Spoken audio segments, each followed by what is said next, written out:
போட்டுச்சு. அதான் எடுத்துக்கிட்டு போட்டுச்சு தெரியுமா? ஏன் நான்லாம் கத்திரி சீட்டு போட்டப்ப எனக்கெல்லாம் ஒரு சீட்டுக்கு 2000 ரூபா போனுச்சு. இந்த பணத்தை கொடுத்துட்டு போறதுக்கு தான் வந்து அப்பா வாயை கட்டி வயிற்ற கட்டி அந்த மனுஷன் கொடுக்கறதுல 5 10 சேர்த்து வச்சு எப்படியோ சீட்டு போட்டு 1,00,000 ரூபா சேர்த்துட்டேன். சரி நான் வரேன். காலையில வந்தோன்னு இனிப்பான செய்தியை சொல்லியிருக்க, ஒரு காப்பியை குடிச்சிட்டு போலாம் வா. ஐயோ என் பையன் வேற அங்க பள்ளிக்கூடத்துக்கு கிளம்பிக்கிட்டு இருக்கான். அவனுக்கு வேற சாப்பாடு ரெடி பண்ணி கொடுக்கணும். நான் வேற காசு கையில வச்சிருந்தோம்னா நம்ம எதையும் எடுத்து செலவு பண்ணி கொடுவோம். அதுக்கப்புறம் உனக்கு கொடுக்கும்போது பெரும் சங்கடமா போயிரும்ல, அதான் எடுத்துக்கிட்டு ஒடியாந்தேன். இதுல என்ன இருக்கு, நீ பத்திரமா வச்சிருப்ப, உன்கிட்ட இருந்தா எப்ப வேணாலும் வாங்கிக்கிறது. இல்லம்மா, இந்த காசு விஷயத்துல மட்டும் யாரையும் நம்ப கூடாது. அப்பைக்கப்ப அவங்க பணத்தை கொடுத்து விடணும். நம்ம பாட்டுக்கு வச்சுக்கிட்டு நம்ம பாட்டுக்கு ஏதோ செலவு வந்து அவசர தேவைக்கு கையை வச்சுக்கிட்டோன்னு வையி, அதுக்கப்புறம் சங்கட்டமா போயிடும். பாரேன். சரி சரி, அப்படியாவது நிறைய வாங்கி சேர்த்தணும்ப்பா. ஐயோ இந்த மனுஷன் எந்த நேரத்துல எங்கிட்ட இருந்து வந்தானு தெரியலையே, எப்ப வந்தானு தெரியலையே. என்ன பணம் எல்லாம் பல்கா இருக்கு? பணம் ஆமா பல்கா தான் இருக்கும். கையில வச்சிருன்னு சொல்லி காசு கொடுத்துட்டு போனேன். வச்சிருன்னு சொல்லி அந்த பொண்ணு காசு கொடுத்துச்சா இல்ல உனக்கு சீட்டு காசு விழுந்த காசு எது வந்துருச்சா? அத்தடி மொத்தமும் தெரிஞ்சு வச்சுக்கிட்டு தான் வந்திருக்குது போலயே. அந்த வெங்காயம் ஒண்ணும் கிடையாது, நினப்பு தான் பொழப்ப கெடுத்துச்சான். ஏண்டி எங்கிட்ட இருந்து நான் கேட்டுக்கிட்டு தான் இருக்கிறேன். 1,00,000 உனக்கு கசரு சீட்டு விழுந்துருச்சுன்னு சொல்லி அந்த பொண்ணு கொடுத்துட்டு போகுது, நடிக்கிற அப்படியே. அது சரி, இந்த சீட்டு போறதுக்கு உனக்கு எது காசு? எனக்கு எது காசுனா நான் சேமிச்ச காசு. அதான் எப்படி வந்துச்சு? நீங்க 5 10 மளிகை ஜாமான் வாங்கறதுக்கு காய்கறி வாங்கணும் கொடுப்பீங்கல்ல, அதுல செலவு போக மீதியை அப்படியே சேர்த்து வச்சு சீட்டு போட்டேன், அதுதான் வந்து விழுந்திருக்கு. ஏன் அதை என்கிட்ட சொன்னா என்ன? ஆமா ஆமா, அப்படியே சொன்னோனையும் இந்த அடியம்மா பத்திரமா வச்சுக்கன்னு சொல்லியா விடுவீங்க. அந்த செலவு இருக்கு இந்த செலவு இருக்கு, என் தொங்கச்சி குடும்பத்திலையும் செலவு இருக்குன்னு சொல்லி காசை வாங்கிட்டு போயிருவீங்க. ஏண்டி பணம்னா எதுக்கு இருக்குது? தேவைக்கு செலவு பண்றதுக்கு தான். இல்ல கடை வாங்கி கடன் கட்டிக்கிட்டு கிடக்கணும். நம்ம கிட்ட இருந்தா நம்ம எதுக்கு போய் கடன் வாங்கணும்? வெள்ளம் திங்கிறது ஒருத்தன், விரல் சுப்புறது இன்னொருத்தனை. நான் கஷ்டப்படுவேனா, இவங்க எடுத்து செலவு பண்ணுவாங்களாம். ஏண்டி இந்த பணம் மட்டும் எங்கிட்ட இருந்துடி வந்துச்சு? நான் கஷ்டப்பட்டு சம்பாதிச்ச பணம் தானே, இதை எடுத்து செலவு பண்ண எனக்கு உரிமை இல்லையா? நாளைக்கே இடம் கிடையாது. ஏண்டி அப்ப பீரோல பூட்டி பத்திரமா வச்சுக்க சரியா? அதுக்கப்புறம் பசின்னும் போது அதை எடுத்து சாப்பிட்டுக்க. ஏன்டி இப்படி இருக்க காஞ்சு போய்? தங்கச்சி வீட்டில் வேற காசு இல்லாமல் ரொம்ப சிரமப்பட்டுக்கிட்டு இருக்காங்க. நானே காசு கொடுமே, அப்பா வேற போன் அடிச்சாரு, அங்கே வேற தென்னங்கண்ணெல்லாம் வைக்கணும், ஏரோட்டனியா, அதுக்கு ஒரு 30 40 ரூபா செலவாகும்னு. என்ன பண்ணுறதுன்னு யோசிச்சேன். கரெக்டாக லட்சுமி வந்து கதவை தட்டி இருக்கு, அதுல ஒரு 40,000 கொடு, அவங்களுக்கு போட்டு விட்டேன்னா அங்க அவங்க வேலையை ஆரம்பிச்சிருவாங்க. உங்களுக்கு வெக்கமா இல்ல? ஏய், கட்டின புருஷனை பத்தி என்ன வார்த்தை பேசுற? என்ன வார்த்தை பேசுறாங்க? கட்டின பொண்டாட்டி சரி, நான் தான் சம்பாதிக்கிறது ஊதாரியே என் குடும்பத்துக்கு கொடுத்து அழிக்கிறேன். நீ சேர்த்து வைக்கிறதையாவது நமக்கு வருங்காலத்துக்குன்னு ஏதாவது எடுத்து வைக்க விடுறீங்களா? எப்ப பார்த்தாலும் தங்கச்சி குடும்பம், எப்ப பார்த்தாலும் தங்கச்சி குடும்பம். அவன் நல்லா இருந்தா நமக்கா கொடுக்க போற? ஏடி கூட பிறந்தவன் நல்லா இருந்தா நமக்கு நல்லது தானடி. இங்க பாருங்க, என் பணத்துல இருந்தெல்லாம் 10 ரூபா கூட நான் தரமாட்டேன்னு சொல்லிவிட்டேன். இதுல இது கையை இது நீங்க வச்சீங்க, அப்புறம் நான் அந்த வீட்டுல இருக்க மாட்டேன்னு சொல்லிட்டேன்.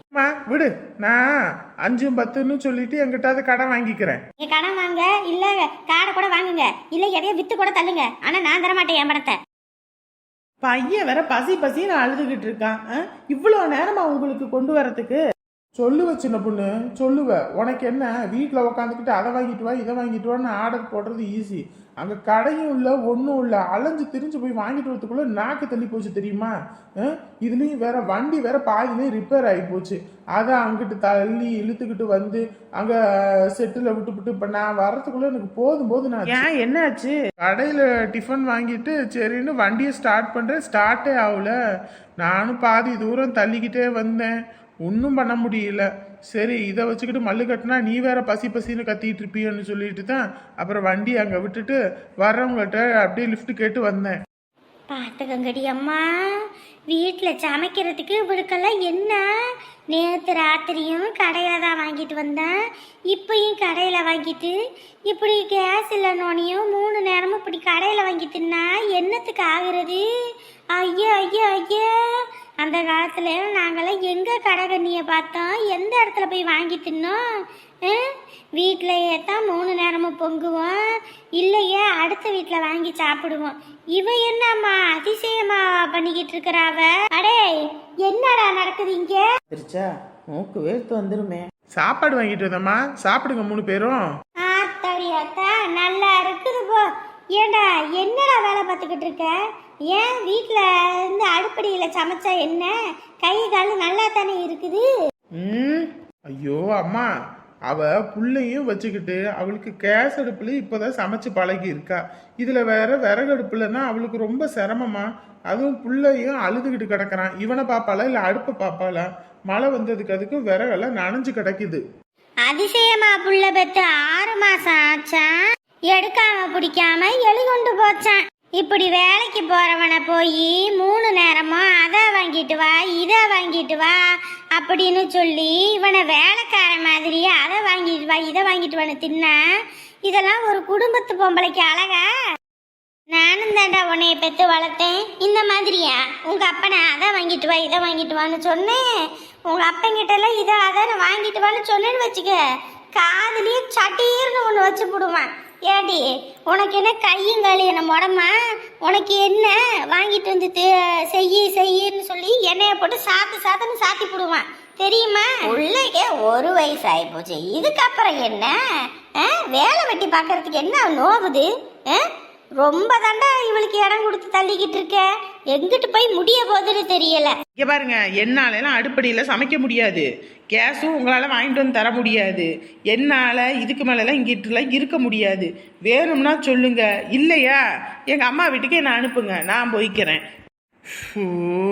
இங்க பாரு, பசிக்குதுன்னு சொன்னல, பசி தானே உனக்கு. இப்ப 3 பேத்துக்கு சாப்பாடு வாங்கிட்டு வந்திருக்கேன், சாப்பிடுங்க சரியா? மதியானம் நான் வண்டி ரிப்பேர் சரியானதுக்கு அப்புறம் சாப்பாடு வாங்கிட்டு வந்து தரேன், சாப்பிடுங்க.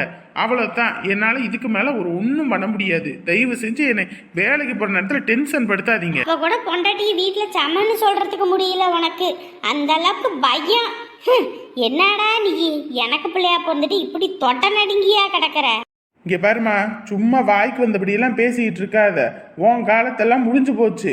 உன் காலத்தில் நீ என்னை தூக்கி வச்சுக்கிட்டேவா செஞ்சுக்கிட்டு இருந்த? வீட்டில் அத்தனை பேர் இருந்தாங்க, கூட்டு குடும்பமாக இருந்ததுனால ஆளுக்கிட்ட பிள்ளைய கொடுத்துட்டு நீ பாட்டுக்கு அடுப்படியில் வேலையை பார்த்த. என்னமோ நீயே எல்லாம் பார்த்து வச்ச மாதிரி பேசுகிற.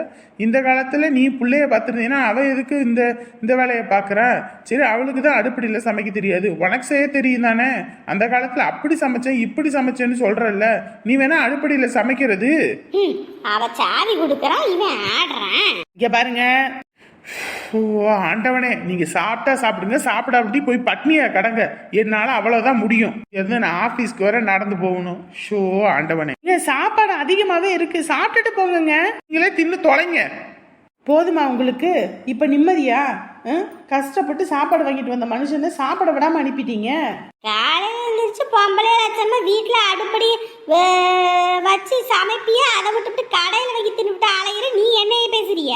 இதுக்கெல்லாம் சேர்த்து ஒரு நாள் அனுபவிப்பீங்க. நான் அனுபவிக்கிறது இருக்கட்டும், இப்படியே கடையில வாங்கி தின்னுங்க 3 நேரமும், அப்புறம் ஓட்டாண்டியே போக வேண்டிட்டேன். சரிங்க சம்பந்தி. அந்த தம்பிக்கிட்டையும் நான் பேசிட்டேன். சொட்டு நீர் பாசனத்துக்கு அந்த அளவுக்குலாம் தண்ணி செலவாகாது, அவர் எல்லாமே பாத்துக்கிறேன்னு சொல்லிட்டாரு. நீங்க எதை பத்தியும் கவலைப்படாதீங்க சம்பந்தி. நாங்க மாப்பிள்ளைய கூட்டிட்டு போய் அங்க நல்லபடியா பாத்துக்கிறோம், சரிங்களா? என்ன பண்றதுங்க சம்பந்தி, உங்களுக்கே தெரியும் இந்த ஊர்க்கார பயலுக ஒருத்தர் எங்களுக்கு ஆதரவு கிடையாது. நீங்க தான், உங்களை தான் மழை போல நம்பி இருக்கேன். உங்க பையனா நினைச்சு வளர்த்து விட்டுருங்க, அது போதும். எனக்கு என்ன பண்றதுன்னே சத்தியமா புரியலைங்க. பிள்ளைங்கன்னு நான் வாழ்றதே இந்த பிள்ளைங்களுக்காக தான். இதுங்க 3களையும் கரை சேர்த்து நல்ல நிலைமைக்கு கொண்டு வந்துட்டேன்னா அது போதும். வேற எதை பத்தியும் கவலை இல்லை எனக்கு, நிம்மதியா போய் சேர்ந்துருவேன். அதெல்லாம் கவலைப்படாதீங்க சம்பந்தி, நாங்க பாத்துக்கிறோம். அப்படி எல்லாம் 3 பேத்தையும் அனாமத்தா விட்டுற மாட்டோம். மாப்பிள்ளை எப்படி எங்களுக்கு இன்னொரு மருமகனோ அந்த மாதிரி தான் உங்க பிள்ளைங்க 2 பேரும் எங்களுக்கு பிள்ளைங்க தான். எங்களுக்கு எப்படி ராணி பிள்ளையோ அந்த மாதிரி தான் அமுதாவும் உமாவும். சரிங்க சம்பந்தி. சரி, இப்போ நிச்சயத்துக்கு பந்தல் போடணும், நாளைக்கு நிச்சயம். அதை பற்றி பேசவும் இல்லை, ஒன்றும் இல்லை. அத்தை வரும்போது பந்தல்கார பையன்கிட்ட பேசிட்டு தான் வந்தேன். அவனை போன வாரமே சொல்லிட்டு வந்தேன், பந்தல் போடணும்டா வந்து போட்டு விடுன்னு. அந்த பையன் அட்வான்ஸ் கொடுத்தா தான் நான் செய்வேன், இல்லைன்னா செய்ய மாட்டேன்னு சொல்லிட்டான். இன்னைக்கு போய் 1000 ரூபா கொடுத்தனா தான் நாளைக்கு வந்து போடுவான். என்னன்னு பாத்துக்கிறேன். ஏன் மாப்பிள்ள, நாளைக்கு மாப்பிள்ளை வீட்டிலேருந்து வராங்க நிச்சயத்துக்கு, நாளைக்கு எப்படிங்க வெரசா போட முடியுங்களா? அதெல்லாம் போட்டுடலாங்க. அவன் ஆள் அதுக்கு ஏத்தாப்புல கூட்டிட்டு வருவான், அதெல்லாம் டக்குன்னு போட்டுருவான். அதெல்லாம் வேலை இல்லைன்னா கெட்டிக்காரன். சரிங்க மாப்பிள்ள, இந்த பிள்ளைங்களுக்கு இந்த துணி மணியெல்லாம் தைக்க கொடுத்தாங்க, அதுவும் போய் வாங்கணும் வைக்கணும். இங்கே அக்கம் பக்கத்தில் உங்களுக்கு சொல்லணும் வைக்கணும். ஐயோ ஆண்டவனே, நானே தேவையில்லாம போய் சிங்கம் இருக்கிற கோகைக்குள்ள தலையை விட்ட கதையா ஆயிப்போச்சு. போ காலையிலும் சாயங்காலமும் கொஞ்ச நேரம் கூட ஓய்வுன்றதே இல்லை. வேலை வேலை வேலை வேலை வேலை வேலை வேலை வேலைன்னு சி மனுஷன் இந்த வேலையை செய்வானா? கடுப்பா இருக்குது. வெறுப்பாவும் இருக்குது. எப்படித்தான் இவன் இத்தனை வருஷம் இந்த ஒரே வேலையை செஞ்சானோ தெரியல. நின்று நின்று மூட்டு வலிக்குது, குதிகாலு சரியான வலி வலிக்குது. இருக்கட்டும் இருக்கட்டும், எல்லாம் இந்த கல்யாணத்தை க்ளோஸ் பண்ற வரைக்கும் தானே. அதுக்கப்புறமேட்டுக்கு இந்த வேலைக்கு நம்ம போவோமா? நம்ம மட்டும் இப்போ டிம்மிக்கு கொடுத்தோம், அந்த ஆள் இதுதான் சாக்குன்னா அவனை உள்ளே இழுத்து போட்டுருவான். அப்புறம் அவன் கல்யாணத்தை ஜாம்னு பண்ணிடுவான். அதுக்கு இடம் கொடுக்கக்கூடாது, அதுக்கு இடம் கொடுக்கவே கூடாது. யாரு ஆறுமுகமா போறது? இவன் வேற சொன்னா கல்யாணத்தை நிறுத்த போறேன், என்னென்னமோ பண்ண போறேன்னு. என்ன பண்ண போறான்னு வேற தெரியலையே. என்ன எதுன்னு கேட்கணும்னு நான் மண்டை மூளையெல்லாம் வேலை செய்யாம போயிரும். சரி கேப்போம். ஆறுமுகம் ஆறுமுகம் ஆறுமுகம், அடே விட்டு பைய காது கேக்குதான்னு பாத்தியா? கூப்பிட கூப்பிட அம்பாத்துக்கு போறான். ஆறுமுகம், ஆத்தாடி காதே கேட்காத போல இருக்கே. ஏதோ பெணாத்திக்கிட்டே போறான். ஐயோ ஆறுமுகம், ஐயோ நம்மள ஓட விட்டுருவான் போல இருக்கே. 120, 121, 122, 123, 124. நிறுத்து.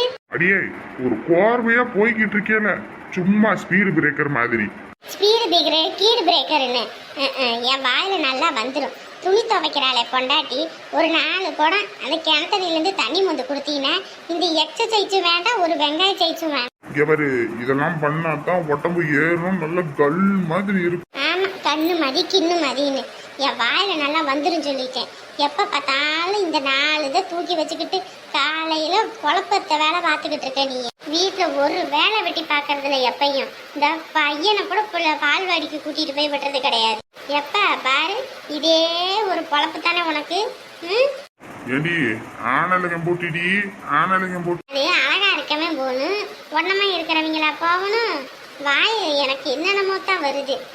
அதுல ஒரு 4 குடம் தண்ணி எடுத்து கொடுங்க, அது முடியல. இதை தூக்கி தூக்கி ஆட்டுறதுக்கு மட்டும் உனக்கு முடியுது. இவ்வளவு அழகான புருஷன் உனக்கு கிடைச்சிருக்கான்.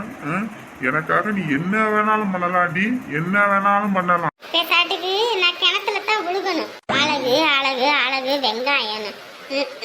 இருடி இரு, ஜெயிச்சுட்டு உன்கிட்ட பேசிக்க. நீ அப்புறம் பேசு, நான் இப்ப பேசுறதை கேளு. எப்பயுமே நீ பேச நான் கேட்கன்னு தானே இருக்கு. இதுல வேற நீ என்ன தனியா பேசுறதுக்கு இருக்கு? இந்தா அந்த அண்ணனுக்கு சாப்பாடு ஆக்கி போடுவோமா? எந்த நொண்ணனுக்கு சாப்பாடு ஆக்கி போடுவான்? முதல்ல காட்டுன புருஷனுக்கு ஒழுங்கா சோறாக்கி போடு. அதுக்கே உனக்கு வழி இல்ல, இதுல நீ நொண்ணனுக்கு வர ஆக்கி போடுறியா? ஆமா ஆமா, நான் ஆக்கி போடாம தான் இம்புட்டு அழகா கட்டு மஸ்தா மாதிரி இருக்கிற. இந்தா நம்ம உமாபதி அண்ணனுக்கு சாப்பாடு ஆக்கி போடுவோயா. பாவையா அந்த அண்ணன். அந்த அண்ணனுக்குன்னு சொந்த பந்தம்னு பெருசா யாருமே இல்லை. அந்த அக்கா இருந்தாங்கன்னா எல்லாம் ஆக்க வைக்கணும், அந்த அண்ணனை தங்கமா பார்த்துப்பாங்க. அவங்களும் இல்லை, கல்யாணம் வேற வச்சிருக்காங்கல்ல, எல்லாரும் நலங்கு வைப்பாங்க. அந்த அண்ணனுக்கும் ஆசை இருக்கும்ல, நமக்கு யாராவது வைப்பாங்களா வைக்க மாட்டாங்களான்னு. அதான் நமக்கு வேற என்னை தங்கச்சின்னு சொல்லி துணி வேற எடுத்து கொடுத்துருக்காங்க. ஆக்கி போட்டுருவோம்யா. ஒரு சேலை துணி வாங்கி கொடுத்துட்டாங்கன்றதுக்கோசரம் சோறாக்கி போடணும்ன்ற நல்லா இருக்குடி உன் நியாயம். யோ, நான் சேலை துணி எடுத்து கொடுத்ததுக்காக மட்டும் சொல்லலை. எத்தனையோ நாள் நம்ம சோத்துக்கே வழி இல்லாமல் இருந்தப்ப நமக்கு படி இழந்திருக்காங்கய்யா. அந்த நன்றி விசுவாசத்துக்காகவும் தான் சொல்கிறேன். நாளைக்கு நம்ம பையனுக்கே ஒரு காது ஊத்து அது இதுன்னு ஏதோ ஒன்று வைக்கிறோம்னாலும் அவங்க செய்வாங்கய்யா. அதெல்லாம் போய் செய்வாங்க, செய்ய மாட்டாங்கன்றதெல்லாம் எதிர்பார்க்காம இதை மட்டும் செய்வையா. அதுக்கு மட்டும் எப்படியாவது ஒரு 2000 ரூபாய் காசு ஏற்பாடு பண்ணேன். ஏன்டி என்கிட்ட போய் இதை கேட்குற? வேலைக்கு போறது நீ தான் ஏற்பாடு பண்ணணும். அதானே, நீ வேலை வெட்டிக்கு போய் ஏதோ சம்பாதிக்கிறேன்னு சொல்லிடுறாத. நீ எங்கிட்ட இருந்து இந்த 4 குண்டை தூக்கிட்டு திரிஞ்சதுக்கு பதிலா எங்கிட்ட போய் மூட்டை தூக்கி இருந்தீங்கன்னா கூட காசுக்கு காசு வந்திருக்கும். ஏடி மூட்டையும் இதுவும் ஒன்னாடி? உலகத்துலலாம் போய் பார், கொண்டாட்டி பிள்ளைங்களை காப்பாத்துறதுக்கு புருஷனுங்க மூட்டை தூக்கி கூட காப்பாத்துறீங்க. நீ என்ன காப்பாத்துறேன்னு காலத்துக்கும் இதே பஞ்சப்பாட்டு தான் பாடிக்கிட்டு இருக்கிறேன். ஒரு நல்ல சேலை துணி எடுத்து உடுத்த முடியுதா? இவ ஒருத்தி சேலைன்னு பீரோல அம்புட்டு துணி கிடக்குது. அதை எடுத்து போட வேண்டித்தானே, யாரு வேண்டாம்னா? கேட்டா புது சேலை தான் கிழிக்கணுமா? ஏன் பழைய சேலையெல்லாம் கட்டுனா கிழிக்க முடியாதோ? எடுத்துட்டு வந்து கொடு, நான் எப்படி கிழிக்கணும்னு வேணா காட்டுறேன். வாயிருந்தா எங்க அப்பா வாழ சொன்னா, வாயிலன்னா வர சொன்னான்ற கதை தான் உன் கதை. உங்ககிட்ட பேசி கேட்கறதுக்கு நானே எதை செஞ்சிடறேன். இம்புட்டு தூரம் நான் அசிங்கப்படுத்தி விட்டல, இதுக்கோசரமே 2000 ஏற்பாடு பண்றேன். என் தலைமையில நீ சோத்தாக்கி போடுற. அதையும் பாரு பாரு, ஆக்கி போடும்போது தெரியும். எப்ப உனக்கு 2000 ரூபாய் வேணும் அதை மட்டும் சொல்லு. நாளைக்கு நிச்சயதார்த்தம், 4ஆம் பரிசம் போட்டுருவாங்கல்ல பொண்ணுக்கு. அதனால நாளைக்கு காலையில நம்ம சாப்பாடைக்கு போட்டுருவோம். பண்ணிடுவோம். யாரு உன்னைய நம்பிதான் இருக்கேன். காசு மட்டும் ஏற்பாடு பண்ணலன்னு வையி, அப்புறம் நான் மனுஷனா கூட மதிக்க மாட்டேன் உன்னைய. முதல்ல புருஷனா மதிடி, அதுக்கப்புறம் மனுஷனா மதிக்கலாம். புருஷனாவே எனக்கு நினைக்கிறது இல்ல, இதுல வர மனுஷனா மதிக்கிறான். நிச்சயம் ஆயிடுச்சுனாலே பாதி பொண்டாட்டி. ஏ அமுதா, கம்முன இரு, எதுக்கு ஓட்டிக்கிட்டு இருக்க? அவளே இந்த கல்யாணம் சம்மதிப்பாளா என்னவோன்ட்டுலாம் நான் பயந்துகிட்டு இருந்தேன். அவ சம்மதம்னு சொன்னோன்னே எங்களுக்கெல்லாம் ஒரு நிலையும் கொள்ளல. எம்மா நாங்க போய் மெகந்தி வாங்குறோமா, காசு கொடுமா. மெகந்தி வாங்குறீங்களா? எதுக்குன்னா கைக்கு வைக்கிறதுக்கு தான். நாளைக்கு அத்தைக்கு நிச்சயதார்த்தம்ல, அப்ப நாங்கெல்லாம் கைக்கு மெகந்தி வைக்கணும்ல. ஏண்டி, நிச்சயம் பண்ற பொண்ணே கம்முன்னு இருக்கா, என்னமோ உனக்கு நாளைக்கு நிச்சயம்ன்ற மாதிரி நீ மெகந்தி வேணும்ன்ற. அம்மா ப்ளீஸ்மா, 10 ரூபா கொடுங்கம்மா. சின்ன பிள்ளைனே நினப்பு. நீ மெகந்தி எல்லாம் வாங்கி காசை வேஸ்ட் பண்ண வேணாம். நம்ம பேசாட்டுக்கு மருதாணியை வாங்கி நம்ம வீட்டில் தான் அம்மிக்கல் ஆட்டுக்கள்லாம் இருக்குல்ல, அதில் போட்டு ஒரு ஆட்டி எடுத்துட்டோம்னா எல்லாரும் வச்சுக்கலாம். அண்ணி மெகந்தினா கூட ஒருத்தர் 2 பேர் தான் வைக்க முடியும். அதுவும் சரிதான். அந்த மொட்டைக்கார அத்தா வீட்டில் கூட நிறைய மருதாணி முளைச்சி கிடந்துச்சு, அதெல்லாம் பறிக்கிறாங்களே என்னன்னு கூட தெரியல. அங்கே வேணா போய் பறிச்சுட்டு வாங்க. சரி, அப்போ 3 பேரும் போயிட்டு அங்கே போய் மருதாணியை பறிச்சுட்டு வாங்க. நான் அரைச்சிட்றேன், எல்லாரும் வச்சுப்பீங்க ராத்திரிக்கு. ராத்திரிக்கா? இப்போ வைக்கிறோம். ஆமாம், இப்போல்லாம் வச்சிங்கன்னா நீங்கள் அப்படியே வச்சுட்டு இருந்த மாதிரி தான். இங்கிட்டு உடமும் அது ஒன்றுத்துக்குமே ஆகாது. ராத்திரி வச்சோமா அப்படியே படுத்து எந்திரிச்சோம்னா கரெக்டாக இருக்கும். ஆமாம், அங்கே வேற துணி வேற தைக்க கொடுத்தோம், அதுவும் வேற போய் வாங்கணும் வைக்கணும். அப்புறம் எல்லாத்துக்கும் போய் சொல்லணும். ஏகப்பட்ட ஜோலி கிடக்குது. மருதாணி அரைச்சி இப்போல்லாம் வைக்கிறதுக்கு நேரம் இல்லை, சாயங்காலம் அரைச்சி ராத்திரிக்கு வச்சுக்கலாம். நானும் போயிட்டு வரவாமா? சரிடா தங்கம், உங்க அத்தையோட தானே, போயிட்டு வாங்க. சரி, அப்ப நான் போயிட்டு வந்துடுறேன். நீ வரும்போது அப்படியே கோகிலாவையும் கூட்டிட்டு வா. அவ வந்தா ஏதாவது கலகலன்னு பேசிக்கிட்டு சிரிச்சுக்கிட்டு இருப்பா, நேரம் போறதே தெரியாது. சரிங்க நீ. அத்தைக்கு இருக்கிற ஒரே கவலை இவளுக்கு ஒரு கல்யாணத்தை பண்ணி அனுப்பணுன்றதுதான். அதை மட்டும் முடிச்சாச்சுன்னா அதுக்கப்புறம் தலையில இருக்க பாரமே குறைஞ்ச மாதிரி இருக்கும். ஆமா நீ.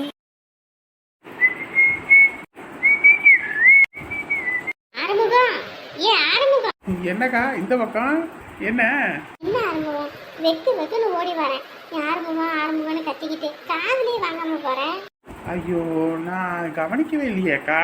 நல்லா போ, கவனிக்காம போனேன். நானும் ஓடி வந்து எனக்கு நாக்கு தள்ளி போச்சு. என்னக்கா, என்ன விஷயம்? அது ஒண்ணும் இல்ல ஆறுமுகம், நேத்து சொன்னேன்ல அந்த கல்யாணத்தை நான் நடக்க விட மாட்டேன் அப்படின்னு. அதான் என்ன ஏதுன்னு கேட்கலான்னு வந்தேன். அதை கேட்கறதுக்காக்கா அங்க இருந்து ஓடி வந்த? ஆமா ஆறுமுகம். அதுதான் நடக்கும்போது சொல்றேன்னு சொன்னல, அதுக்குள்ள எதுக்கு நீ இங்க இருந்து ஓடி வந்த? ஐயோ இல்ல ஆறுமுகம், நீ வேற சொல்லாம போயிட்டியா. எனக்கு மண்டை மொழியே வேலை செய்யல, ராத்திரி எல்லாம் ஒரே நினப்பு. அதுதான் என்னன்னு சொல்லு. அது இப்ப சொன்னா சஸ்பென்ஸ் உடஞ்சிரும், இப்ப சொல்ல மாட்டேன். கல்யாணம் தப்ப புரியும். ஐயோ, எனக்காக கொஞ்சோண்டு குழு மட்டும் கொடுவே, எனக்கு மண்டை மொழியே வெடிச்சிரும் போல இருக்குது கல்யாணம் ஆகுறதுக்குள்ள. அந்த கல்யாணம் நடக்க கூடாதுன்னு நான் கங்கணம் கட்டுனா ஒரு நியாயம் இருக்கு.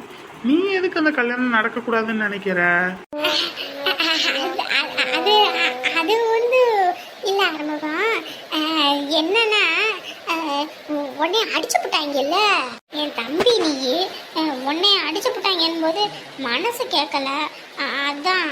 சரி விடுக்கா, என்னைய தானே அடிச்சாங்க, அடிச்சது காட்டி திருப்பி மரண அடி கொடுப்பேன். நீ கவலைப்படாத சரியா? நீ போக்கா, நான் பாத்துக்கிறேன். அது என்னன்னு சொன்னீங்கன்னா கொஞ்சம் நிம்மதியா இருக்கும். நாளைக்கு நிச்சயமா, அதுக்கப்புறம் இருந்து 3 நாள் தான். அதுக்கப்புறம் தெரியும். எப்போ முன்னா பச்சை கூறி தப்பியதில்லை, தன்னை நானே தானே நானே நான். இவன் ஒரு வீணா போய் வளங்காதவன். என்னன்னு சொல்லுடான்னு சொன்னா வாயை திறக்கிறானு பத்தியா? இவன் ஒரு ஆளுன்னு அங்க இருந்து வெக்குன்னு ஓடி வரேன்.